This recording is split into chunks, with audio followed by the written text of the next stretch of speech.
Hello everyone, আসসালামু আলাইকুম। Welcome back to my channel. আজকের রেসিপিতে আপনাদের সাথে শেয়ার করব মাংসের কোফতা কারির রেসিপি। চেষ্টা করেছি সহজভাবে রেসিপিটা আপনাদের সাথে শেয়ার করার জন্য। আশা করছি আজকের এই কোফতা কারির রেসিপিটা আপনাদের কাছে ভালো লাগবে। রুটি, পরোটা, নান, ভাত কিংবা পোলাওয়ের সাথে এটা পরিবেশন করতে পারবেন। খেতেও আলহামদুলিল্লাহ অনেক মজার।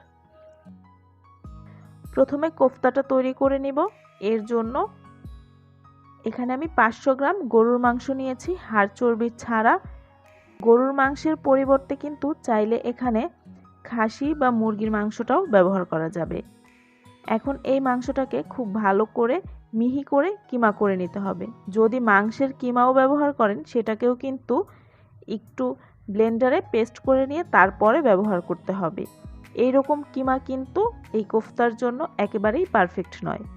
দিয়ে দিয়েছি 1 টেবিল চামচ পরিমাণ, সাথে 1 টেবিল চামচ পরিমাণ মরিচের গুঁড়া। এখানে কিছু গুঁড়া মশলা নিয়েছি। এর মধ্যে আছে 1 চা চামচ ভাজা জিরার গুঁড়া, 1 চা চামচ ধনিয়ার গুঁড়া, হাফ চা চামচ হলুদের গুঁড়া, সাথে স্বাদমতো কিছুটা লবণ। এখন এই মশলাগুলো দিয়ে দিচ্ছি।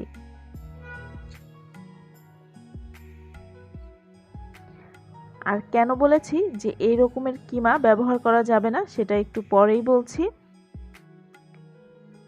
পেঁয়াজ বেরেস্তা দিয়ে দিয়েছি হাফ কাপ পরিমাণ। বাইন্ডিং এর জন্য বেসন ব্যবহার করব, আর বেসনটাকে অবশ্যই শুকনো খোলায় একটু নেড়ে নিয়ে তারপরে ব্যবহার করতে হবে চুলার লো হিটে। এতে করে বেসনের মধ্যে যে কাঁচা গন্ধটা থাকে সেটা চলে যাবে। সরাসরি কাঁচা বেসনটা না ব্যবহার করে এইভাবে ব্যবহার করলেই সবচাইতে বেশি ভালো হয়। 3 টেবিল চামচ বেসন দিয়ে দিয়েছি, তবে যদি পরবর্তীতে প্রয়োজন হয় সেক্ষেত্রে আরও কিছুটা বেসনও এখানে ব্যবহার করতে পারবেন। অর্থাৎ নিজেদের প্রয়োজন মতো বেসনটা কম বেশিও লাগতে পারে। আর মাংসটা যখন কিমা করে নেবেন তখন একটা জিনিস লক্ষ্য রাখবেন, যাতে মাংসে কোনো রকমের পানি না থাকে। সব কিছু একসাথে খুব ভালো করে মিশিয়ে নিচ্ছি। চাইলে এখানে 1 টেবিল চামচের মতো কাঁচামরিচ কুচিও ব্যবহার করতে পারবেন। সব কিছু খুব ভালো করে মিশিয়ে নেওয়া হয়ে গেছে। আর এখন দেখতেই পাচ্ছেন যে এগুলো গোল গোল করে কোফতার শেপ দেওয়া যাচ্ছে। তখনই বুঝতে হবে যে এই মিশ্রণটা একেবারেই রেডি। বল তৈরির সুবিধার্থে চাইলে কিন্তু হাতে কিছুটা তেল মেখে নিয়েও এই বলগুলো তৈরি করে নিতে পারবেন। আমি এভাবেই সবগুলো বল একে একে তৈরি করে নিব। যারা সংরক্ষণ করতে চান তারা এই প্লেট ধরেই ডিপ ফ্রিজে 1 ঘন্টার মতো রেখে তারপরে ডিপ ফ্রিজ থেকে বের করে যে কোনো এয়ারটাইট বক্স বা জিপলক ব্যাগে ভরে কিন্তু প্রায় 2-3 মাসের মতো সংরক্ষণও করতে পারবেন। পরে যখন প্রয়োজন হবে ফ্রিজ থেকে বের করে সরাসরি গরম তেলে ভেজে নিলেই হবে। চুলায় একটা পাত্রে তেল খুব ভালো করে গরম করে নিয়ে এর মধ্যে এখন একে একে মিটবলগুলো দিয়ে দিচ্ছি। উল্টে পাল্টে এরকম লালচে কালার হয়ে আসার পরে এই বলগুলোকে তুলে নিচ্ছি। চাইলে কিন্তু এই ভাজা মিটবলগুলো আপনারা খেতে পারবেন। সেক্ষেত্রে চুলার মিডিয়াম লো হিটে এগুলোকে একটু সময় নিয়ে ভাজতে হবে। আমি যেহেতু পরে আবারও রান্না করব তাই মিডিয়াম হাই ফ্লেমে এগুলোকে ভেজে নিয়েছি। মাংসটা যদি খুব ভালো করে কিমা করে বা পেস্ট করে না নেন সেক্ষেত্রে কিন্তু দেখতেই পাচ্ছেন এই বলগুলোর শেপ আর গোল থাকছে না। আমার কিমাটা ভালোভাবে তৈরি হয়নি বলে এই বলগুলোর এইরকম অবস্থা হয়েছে। অবশ্যই আপনারা কোফতা কারি তৈরি করার জন্য মাংসটাকে খুব ভালো করে কিমা করে তারপরে ব্যবহার করবেন। যেই তেলে মিটবলগুলো ভেজে নিয়েছিলাম সেই তেল থেকেই হাফ কাপ পরিমাণ তেল আমি এখানে নিয়ে নিয়েছি। আর এর মধ্যে গোটা মশলা দিয়ে দিব কিছু। তার মধ্যে নিয়েছি 2টা তেজপাতা, ছোট 3 টুকরা দারচিনি, 5-6টার মতো ছোট এলাচ, সাথে 3-4টার মতো লবঙ্গ এবং 10 থেকে 12টার মতো গোলমরিচ। এখন এই গরম তেলের মধ্যে গোটা মশলাগুলো দিয়ে দিচ্ছি। মশলাগুলো কিছুক্ষণ এই তেলের মধ্যেই নেড়েচেড়ে নিয়ে যখন খুব সুন্দর একটা ফ্লেভার বের হবে তখন এর মধ্যে দিয়ে দিচ্ছি 1/4 কাপ পরিমাণ পেঁয়াজ কুচি। পেঁয়াজটাকে নেড়েচেড়ে একটু কালার আসা পর্যন্ত ভেজে নিব। পেঁয়াজটা যখন ভাজা হয়ে যাবে তখন এর মধ্যে দিয়ে দিচ্ছি 1/3 কাপ পরিমাণ পেঁয়াজ বাটা, সাথে 2 টেবিল চামচ পরিমাণ আদা রসুন বাটা। এখন এই আদা রসুন বাটাটা আর পেঁয়াজ বাটাটা খুব ভালো করে একটু ভেজে নিব, স্বাদমতো কিছুটা লবণ দিয়ে, যাতে করে আদা রসুন আর পেঁয়াজের কাঁচা গন্ধটা চলে যায়। আর লবণটা এই পর্যায়ে বুঝে ব্যবহার করতে হবে, কারণ আমরা মিটবলের জন্য কিন্তু পর্যাপ্ত পরিমাণ লবণ তখনই ব্যবহার করেছি, এখন শুধু গ্রেভির জন্য লবণটা ব্যবহার করব।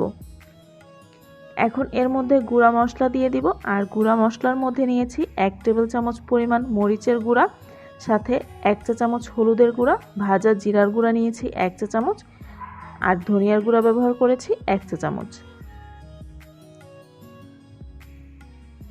এখন এই গুঁড়া মশলাগুলো এর মধ্যে দিয়ে দিচ্ছি, সব কিছু খুব ভালো করে একসাথে মিশিয়ে নিচ্ছি।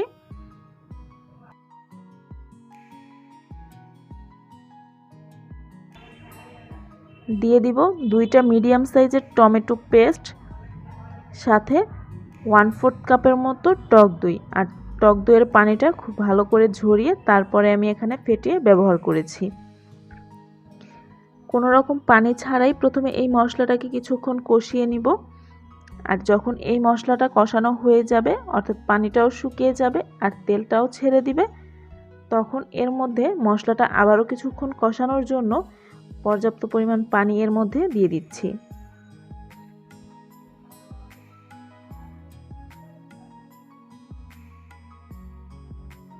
আমি এখানে 1/2 কাপের মতো পানি ব্যবহার করেছি, তবে আপনারা চাইলে পানির পরিমাণটা কিছুটা কম বেশি করে দিয়েও এই মশলাটাকে একটু সময় নিয়ে খুব ভালো করে কষিয়ে নিতে পারেন। মশলাটা যত ভালো করে কষাবেন এই কোফতা কারিটা খেতে কিন্তু ততই ভালো হবে। যখন এই মশলা থেকে তেলটা উপরে ভেসে উঠবে তখন এর মধ্যে 5-6টা কাঁচামরিচ দিয়ে দিয়েছি।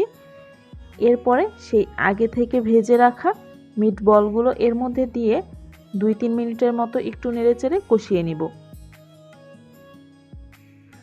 আর বলগুলোর শেপটা গোল নেই ঠিক আছে, কিন্তু এটা খেতে বা এর টেস্টের কিন্তু কোনো রকমের হেরফের হবে না। তবে যদি কিমাটা পারফেক্টভাবে তৈরি করে ব্যবহার করেন সেক্ষেত্রে কিন্তু বলগুলো একবারে গোল থাকবে আর দেখতেও অনেক সুন্দর লাগবে। কিছুক্ষণ কষানোর পরে ফুটন্ত গরম পানি দিয়ে দিচ্ছি মেজারমেন্ট কাপের 2 কাপ পরিমাণ। অবশ্যই চেষ্টা করবেন এই পর্যায়ে ফুটন্ত গরম পানিটা ব্যবহার করতে, এতে করে এর টেস্টটা অনেক ভালো থাকে। সব কিছু খুব ভালো করে একসাথে মিশিয়ে নিচ্ছি। এরপরে এটাকে ঢাকনা দিয়ে ঢেকে মিডিয়াম লো হিটে রান্না করব 25 থেকে প্রায় 30 মিনিটের মতো। আর অবশ্যই এর মাঝে কিছুক্ষণ পরপর ঢাকনা তুলে নেড়ে দিতে হবে, তা না হলে কিন্তু নিচ থেকে পুড়ে যাবে।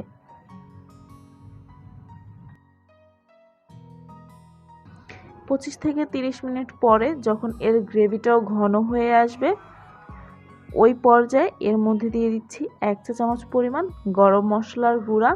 যেহেতু টক দই ব্যবহার করেছি তাই টেস্টটাকে ব্যালেন্স করার জন্য এখানে 1 চা চামচের মতো চিনিও ব্যবহার করেছি। এখন এই সব কিছুকে খুব ভালো করে আবারও একসাথে নেড়েচেড়ে মিশিয়ে এটাকে ঢাকনা দিয়ে দমে রাখবো আরও 5 থেকে 7 মিনিটের মতো। আর গ্রেভিটা ঠিক কী পরিমাণ রাখতে চান সেটা নিজেদের পছন্দ মতো ঘন বা পাতলা করতে পারেন, তবে এইরকম একটু ঘন হলেই বেশি ভালো লাগে।